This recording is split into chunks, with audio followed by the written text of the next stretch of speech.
Salut les louveteaux. Alors aujourd'hui en cuisine, une petite recette très simple, très rapide, mais très efficace. On va faire ensemble des rostis. Donc voilà, rostis pommes de terre. On va les agrémenter un peu, vous allez voir, ça va être sympa. Je voulais faire une petite parenthèse assez rapide en ce qui concerne les abonnements.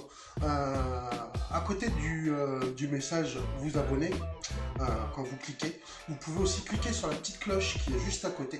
En fait, cette petite cloche va vous permettre de vous abonner et d'être prévenu dès qu'une nouvelle vidéo, dès que je remets une nouvelle vidéo en ligne. Voilà. Donc ça, c'était une petite parenthèse. C'est bon à savoir. Voilà. Allez, on va commencer. Donc les ingrédients, les voici. Les voilà. Hop. Pour 4 personnes. Alors, comme d'habitude, je me suis avancé un peu. Donc, j'ai déjà épluché mes pommes de terre. Mes oignons sont prêts aussi. J'ai mélangé 2 œufs que j'ai battus. J'y ai rajouté du parmesan parce qu'on va rajouter du parmesan et j'ai mis en fait j'ai coupé des lamelles de jambon. Voilà, donc pour les lamelles de jambon, si vous ne mangez pas de porc, c'est pas grave, vous pouvez mettre des lamelles de jambon d'Inde ou mettre une autre viande à votre convenance. Voilà, donc bah, c'est parti, on y va tout simplement. On va prendre une râpe. Vous prenez la râpe que vous voulez, bon là c'est une mandoline, mais bon, c'est voilà. Et tout simplement, moi j'ai pris, en fait, j'ai pris vraiment les gros, voilà, pour que ce soit haché en gros. Soit petit, ça va faire trop de la purée. Voilà, donc on commence tout simplement en faisant attention, bien sûr, à vos doigts. Prenez le guide si vous avez un guide. En fait, faites ce que je dis, mais faites pas ce que je fais. Comme d'habitude. Donc on y va. Allez, c'est parti. Sur toutes les pommes de terre.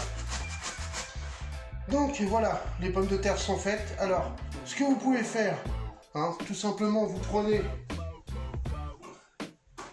2 feuilles de sopalin et vous compressez un petit peu pour récupérer un peu l'eau. Voilà. Tout simplement de vos pommes de terre. C'est juste pour enlever en fait l'excédent d'eau. Voilà. Maintenant, on continue avec les oignons. Voilà. Donc pareil, vos oignons, vous les hachez. Alors, à notre préparation là, on vient rajouter une bonne pincée de sel. Alors soyez généreux parce que là justement ça va être plutôt fade si vous ne mettez pas la bonne quantité de sel. N'oubliez pas que ce sont des pommes de terre. Une bonne pincée de poivre. Moi j'aime bien quand c'est bien poivré, donc j'hésite pas. Vous poivrez à votre convenance. Les lamelles. Ensuite, tout simplement votre œuf, vos œufs battus et le parmesan.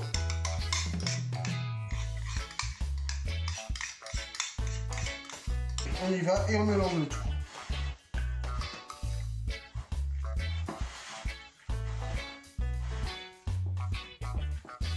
Alors, je vais rajouter tout de suite, ça va nous servir de liant aussi, une cuillère de farine ou 2.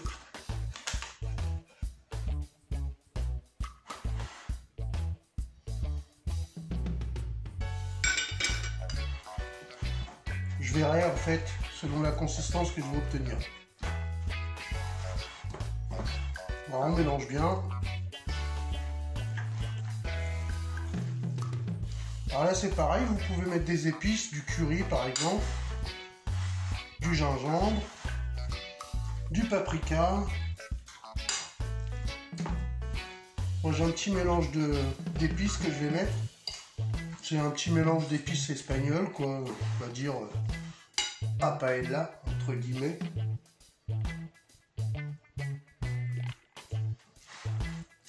Mais pour la quantité, j'en ai pas mis trop.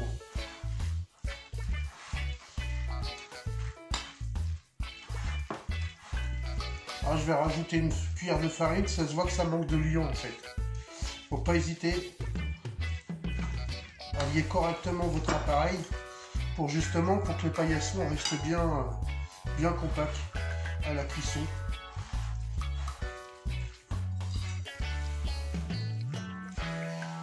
Alors je vous rappelle, c'est un plat qui peut se faire à l'avance.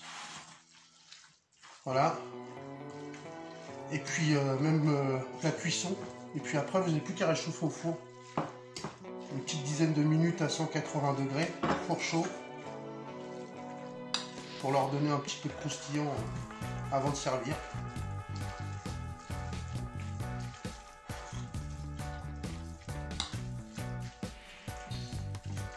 Voilà, vu la quantité, je vais rajouter un œuf. Et n'hésitez pas, hein, faites comme moi. Je vais rajouter un œuf et une cuillère de farine. Allez, avant la cuisson, petite touche finale, un mélange d'herbes, celui que vous voulez, vous choisissez. Moi j'ai opté pour un qui pourrait faire penser un petit peu au beurre d'escargot, quoi. En fait, c'est du persil, de l'ail.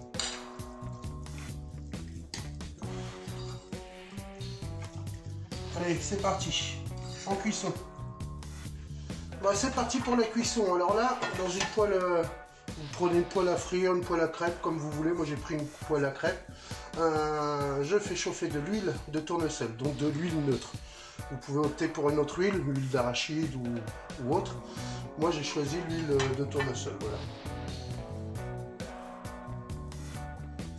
Donc, on la fait bien chauffer, on la répand bien dans toute la surface. Et là, on va poser le premier cercle, voilà. Donc, moi, je vais les faire par 3 pour accélérer le mouvement. Donc, tout simplement, vous n'êtes pas obligé d'attendre que votre huile soit chaude. Délicatement, on vient verser, voilà, délicatement, j'ai dit, pas à côté, à peu près sur une épaisseur, on va dire de 2 cm, ouais, à peu près. 1 cm et demi, 2, quoi, ça dépend.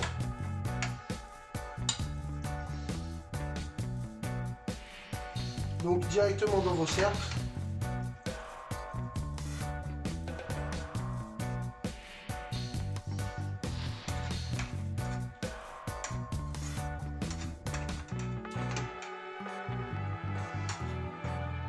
Vous appuyez un petit peu, hein, comme ça.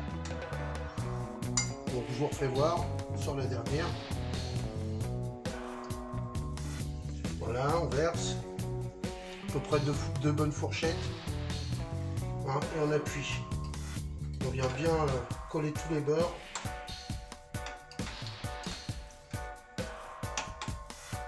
Voilà.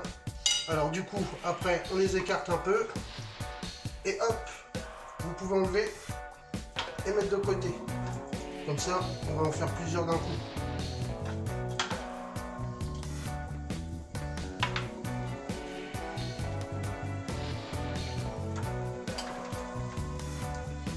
Donc voilà, on va attendre 3-4 minutes avant d'essayer de les retourner.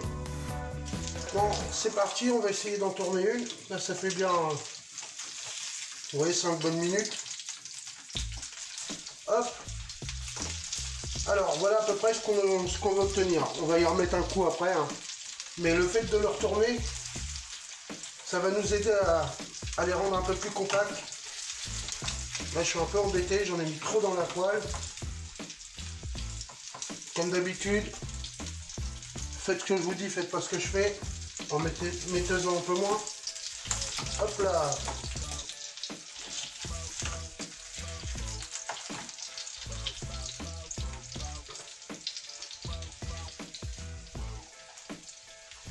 Et ouais, je suis embêté, comme je l'ai dit.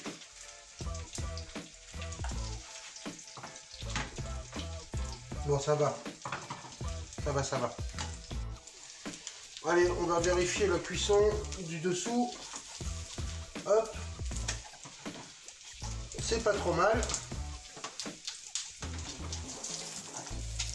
C'est même très bien, regardez. Super joli celui-là.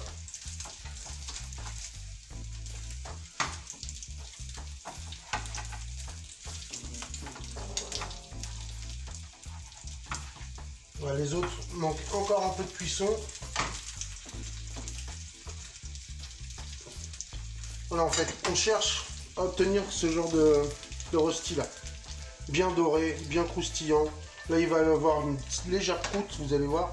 ça va être génial. Donc c'est reparti, on les laisse encore un petit peu. Hein. Et puis tant qu'on n'obtient pas ça sur les deux faces, on n'arrête pas. Hein. Bon, à mon avis, celui-ci va être cuit. Ouais, il pourra encore mettre un tout petit peu. Allez, on va le laisser encore un tout petit peu. Je vérifie les autres. Ouais, encore un peu aussi. De l'autre côté, de toute façon. Voilà.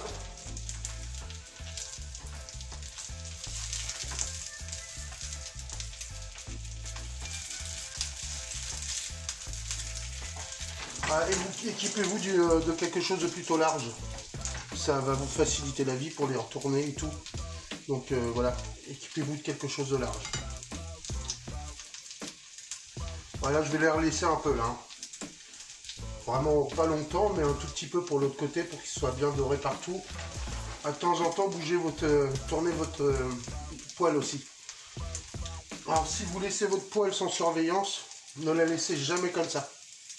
Voilà, tout simplement parce que n'importe qui pourrait passer pourrait faire tomber la poêle et se brûler. Et surtout les enfants. Vous avez vu comment c'est pas stable. Voilà. Donc une poêle, c'est un petit conseil, une poêle, toujours le manche vers l'intérieur. Vous vous débrouillez, voilà, vous tournez comme vous voulez, mais toujours le manche de côté intérieur, comme ça, il n'y a pas de risque quand on passe, hop, il n'y a pas de risque qu'on fasse tomber la poêle et qu'on se brûle. C'est très important ça. Tout le monde devrait le savoir ça. En fait, il devrait y avoir des campagnes 3 ou 4 fois par an de publicité sur ce genre de choses. Parce que les accidents domestiques, pas du Mexique, les accidents du Mexique, je les connais pas.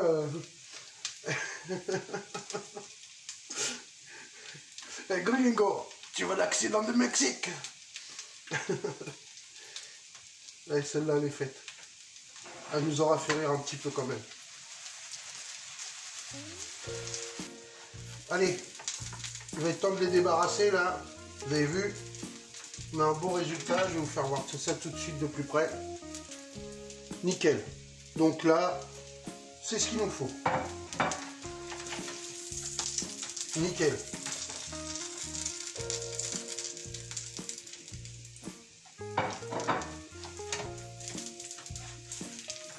Parfait, parfait, parfait, parfait.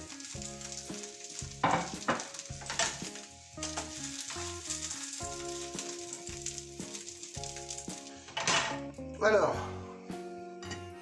avant de remettre d'autres, hop, on met un peu d'huile. Alors vous inquiétez pas parce que si vous avez mis du jambon ou pas du tout de viande, il n'y a pas de matière grasse dans votre préparation. Donc l'huile que vous mettez là, c'est vraiment pour vous éviter des dégâts, quoi, on va dire. Hop, on dispose.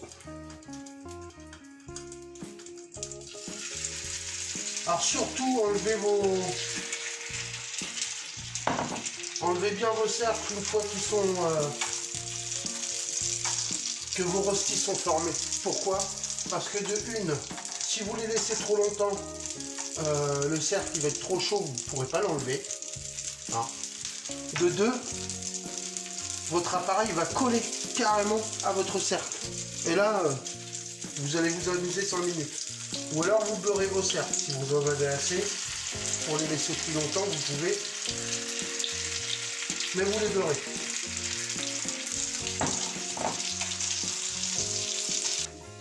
Bon allez, c'est à la fin. Voilà. On a une cuisson dite parfaite. J'en ai déjà retiré une, comme vous avez pu le constater, n'est-ce pas? De toute façon, le con, on se tâte toujours. Donc, nous constatons que le constate. Pardon, excusez-moi. Allez, c'est parti, on débarrasse. À tout de suite. Voilà, voilà. Sortie de cuisson, ce que vous devez avoir. Alors là, ils sont encore chauds. Hein. Les premiers sont tièdes. Vous pouvez les repasser un petit peu au four. Je vous dis une petite dizaine de minutes. Pas 180 parce que là, ils sont encore tièdes. Mais à 110, on va dire 120. Une petite dizaine de minutes. Pour manger bien chaud et tous ensemble. Voilà. Bien les louveteaux, j'espère que vous avez aimé cette vidéo et puis que vous mettrez un petit j'aime, un petit pouce bleu, c'est ça le j'aime. Et si vous n'êtes pas abonné, abonnez-vous, ce serait grand temps quand même. Et puis n'oubliez pas la petite cloche, clic, vous cliquez dessus, comme ça vous aurez les alarmes. Et dès que je sortirai une vidéo, vous l'aurez aussitôt, vous serez alerté. Voilà, je vous dis à tous à bientôt pour une prochaine vidéo, une prochaine recette. Et puis laissez vos commentaires et proposez-moi des recettes, ça me ferait plaisir. Allez, bisous les louveteaux.